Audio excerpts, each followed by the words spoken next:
Corona virus టైంకి ఆయన మీద ఒక ముద్ర పడింది ఏంటంటే, కొంచెం ఆయన చేసే స్టేట్మెంట్స్, చాలామంది యాక్టర్స్లో ఆయన గురించి చెప్పింది ఏంటంటే చాలా రెస్పెక్ట్ ఇస్తారని. బట్ ఆయన చేసే స్టేట్మెంట్స్ ఎలా ఉంటాయంటే, women, I love women, porn, I watch porn అని చెప్పి అలా ఓపెన్గా చెప్తా ఉంటారు. దీన్ని బట్టి ఒక ఇమేజ్ ఉంటుంది బయట. బట్ యాక్టర్స్లు చాలా మంది ఏమో మాకు చాలా రెస్పెక్ట్ ఇస్తారు, మాకు స్పేస్ ఇస్తారు, ఆయన అసలు ఇబ్బంది పెట్టే మనిషే కాదు అని చెప్తారు.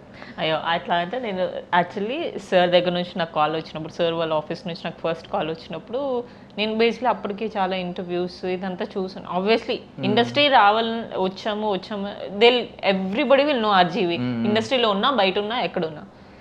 లైక్ ఫస్ట్ కాల్ రాగానే వస్తాను అని చెప్పాను.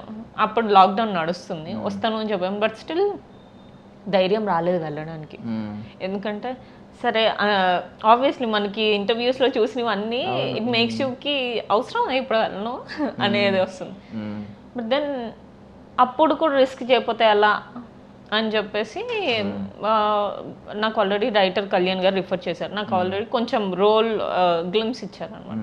So it's good role, why do you want to miss it out అని చెప్పి నేను మళ్ళీ ట్యూన్ చేసుకొని మళ్ళీ నెక్స్ట్ వీక్కి నేను వస్తాను అని చెప్పి వెళ్ళాను. వెళ్ళిన తర్వాత నా perception about thinking about him has changed.